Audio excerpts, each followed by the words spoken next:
Guys, what is up? Back at you once again. It is your boys Chin, that freaking Mark. It's Diggity D. What's going on? Hey, Diggity and myself just got out of a movie. Fighting with my family. Ooh, in fact. Do you want to talk about it with these fine folks? Let's talk movies with these here attractive folks. Look at these faces. Can't help but love them.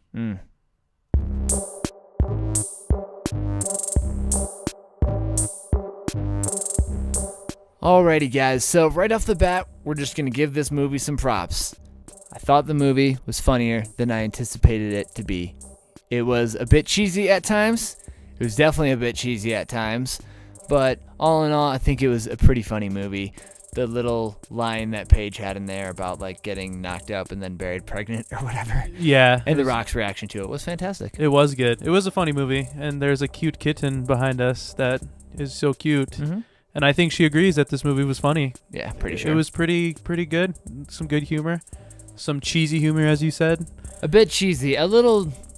There were parts it was like unnecessary, but at the same time it was funny. Honestly, I think it's just because like I have no soul and I don't like things that are like wholesome. So, and I do, so that's not a bad thing. The yin and the yang here, you guys. Exactly. We get it. But yeah, it was funny. All right. It's a funny movie. Now that we're done with that, can we talk about the inaccuracy of these belts? It's time for a little bit of a negative here. We're just going to pick it apart for a second. Yeah, the belts in this movie. I mean, yes, Paige did win the Divas Championship. That is correct. Yes. But they went into this, making her wanting to grow up to be Divas Champion, which makes zero sense because you figure at the time that she was growing up, it was probably still the women's championship. I believe it would have been just because, we're only like a couple years older than her, which is weird to think about. But yeah, when we were growing up, it wasn't the... we had bra and panties matches still when we were growing up watching it. But, dude, what was weird is they kind of roughly touched on that in the movie, too. When they were showing the brother's girlfriend's parents. That's a line of people there. But yeah, I thought that was kind of interesting. I was like, oh, wow, they actually brought that up. Yeah, they did. Yeah, no, I'm glad that you brought the belt inaccuracy up there because that was something that was just a little bothersome. Just a little bit annoying. Going back to giving credit, I guess, right? Mm-hmm. The brother doing the whole... I don't like using the word demise, but like that's kind of what it was because the brother didn't get the call up. Paige did. So like he's basically just slowly losing his shit. It was the story with the brother, and they portrayed that pretty well. So more power to you. I did enjoy that there was like two stories in one. It was kind of like a small little story about the brother, but it was also about Paige, and then they did a nice little bridging of the gap where everything kind of blends in together, and I do appreciate that in a movie where things actually come together, and they made that come together pretty well in my opinion. Had himself a nice cute little baby. Oh, it's so cute. Just kidding, they're fucking gross. Hair suckers. Get out of here. Obviously someone over here doesn't like babies, but it was a good it was a good comedy, and he did a pretty good job of being the brother in Demise. Okay, I just want to say this one. I'm sorry. The brother was wearing a fucking Mayhem t-shirt in one scene. What is this, the second movie review, and somehow Mayhem shows up in this one? How is it that there's two movies in theaters right now that both it's not predominantly in this one, but the brother's wearing a fucking Mayhem t-shirt? The first movie review that was being done was on Lords of Chaos, the movie on Mayhem. I just thought that was really crazy coincidence. It was weird, and he pointed out to me. I was like, holy shit, he is wearing a Mayhem shirt. That's crazy. So, yeah. Interesting, that was cool. Fun little tidbit that you might want to catch in there. Let's talk about some cameo appearances in this movie. Yeah. There's some good ones. I know you pointed out, was it TM61? I noticed when they're in the performance center, which is funny because that's not even a tag team anymore. Wah, wah, wah. Yeah, but I did notice there was they were slightly in there when they were just like a scene in the performance center. I thought Aaliyah was in one of the scenes, but it wasn't Aaliyah. It was one of the chicks in the movie. I was mistaken. Okay. Obviously, if you guys seen like the previews and all that, Zelena Vega is obviously AJ Lee in this movie. We do see a cameo from Sheamus and The Big Show, and it's pretty funny. They're like arguing over food. It's It's a good slapstick The scene. Miz popped in there for a second Oh too. yeah, and the girls are like, "Oh my God, it's the Miz." Yeah, backstage. It's the Miz. Because he's so dreamy, right? Yes, he is. What a saucy man. We brought it up though just to bring it right back down, because one thing that I know while we were watching the movie, you and I both were just like, "What the fuck, man?" Is like they made Paige look. In real life, she was far more established in NXT, but they made it look like she was still just like weak and learning the ropes and shit, and like made her almost seem like she was still a rookie. I mean, granted, she was young, but by that time she was already pretty established at her, she her knew what mom's she was doing and dad's, more than they portrayed her to. Yeah, at their promotion, and I'm pretty sure that she's worked other promotions. So, yeah, I mean that kind of sucked, obviously, but it is what it is. It's a movie. They're gonna do things to make it different, I suppose. But speaking of, can we address that one right there? Do you want to take that? The NXT championship yeah. She did not have. She was NXT Women's Champion the night that she beat AJ Lee for the Divas Championship. So did she ever officially double belt? So that's why I was telling you the fun little fact that JBL was the GM at the time, and he stripped her of the title.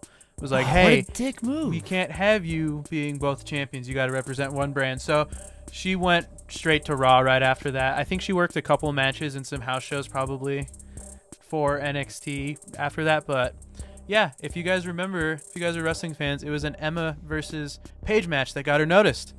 That's what got her noticed. They didn't even bring that up either. Nope. I remember when we said that. Where was that match? Yep, we should have got that match, but whatever. Yeah, it was kind of weird. Again, like you said earlier, it's a movie and you gotta expect some things. One thing, though, that they just flat out inserted was...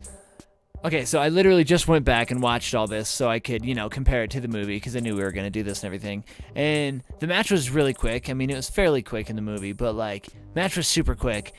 And Paige wins, has her moment of freaking out, and then bounces. In the movie... Paige wins and has this whole heartfelt moment and shit like that. No, Monday Night Raw doesn't have. Yes, they do have that time. It's 3 fucking hours. But that's not the point. The point is it definitely didn't happen, and they inserted that for TV value. But when they were doing the promo before the match even started, it was she just sat there like this. Yeah, that was fucking what's up? Huh? She's never cut she's a promo sniffling, before. Doesn't know what to say.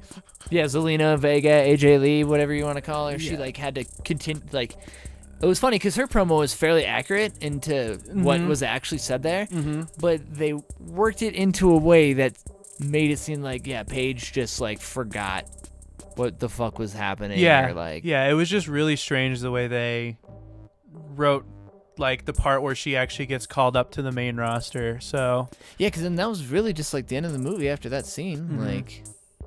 They had the Where Are They Nows not too long after it, By the way, speaking of that, The Rock was just dripping in this movie. I'm so glad you fucking brought dripping that up. In this movie. So at the very beginning, the opening scene is a match between him and Triple H. Literally, a match between, I think it was No Mercy. King of the Ring. Was it King of the Ring? Yep. Okay, cool. You were I think it was an Iron Man match or something like that. Anyways, that's the first thing you see is a Rock match, and then it leads up to... She had a Rock poster in her room. She also had a Stone Cold Steve Austin one, but she definitely had a Rock one. Yes, she did. She did. How convenient. It was very convenient. Ran into the Rock. Yes, how more convenient. Yeah. Loved the Rock. And the Rock kind of helped her in a way. In this movie, I don't know. I doubt it's real, but... Yeah, I doubt how much of that plays into real life. That was probably more just there for the sake of the Rock's producer. But he got her a job in WWE, with sex tape. I was just gonna say, let's give some credit to Vince Vaughn, because I know God, Vince Vaughn's one of those guys that depending on who you're talking to on the interwebs, they either love him or hate him. He was one of the best parts about this movie. He was really funny. He was a dick when he needed to be a dick. Total dick. In a business where you have to be a dick. Yeah, you do. You have to be an asshole to make people succeed, and he played the part really well of a coach. And yeah, I think you guys will enjoy the fact that Vince Vaughn did such a good job. So, yeah. To steal our gimmick from another show that we do, that was Fighting With My Family for You. In a nutshell. In a nutshell. Okay, here's the part where we gotta get to the poop once again. We gotta Dave Meltzer it here. We gotta whip out our stars. We gotta sprinkle them on. Salt Bay up in this bitch. All right, Fighting with My Family. Overall, funny. Accuracy. Yeah. Oh man, really kind of massaged some things there to make a movie, which is It's gonna happen. It's gonna happen, you know. So, all in all, Fighting with My Family. Drum roll. 2.5 stars. 2.5. That's what we agreed on. That's what we talked about before we did this. No, we didn't. It happened right here and now. Okay, so it didn't. Never mind. Fuck you. Anyways. Oh, Exactly. man. You heard him. it. No, that was pretty fantastic. I was. loved it. Yeah, so 2.5. Go watch it if you want to go see a funny movie. Family movie, I suppose. Funny family movie. It's Yep. definitely more mild in humor compared to some other There were some good programs would spots. regularly say. I'm gonna blow you away. Yeah, whatever that was. Reminded me of that song in Walk Hard, the Dewey Cox story. Oh my god. I'm gonna blow you some kisses. All right, we're just going off Yeah, here. we're just getting off the point now. It's been your boy Diggity D over here hanging out. Chin, that freaking Mark. Hi, bye. Bye. That was Hi. us talking about movies again. We don't know what the next one's gonna be, so Let us know if you want us to watch a movie in the comments. check out Diggity's fresh shirt. All All right, bye, people. Peace.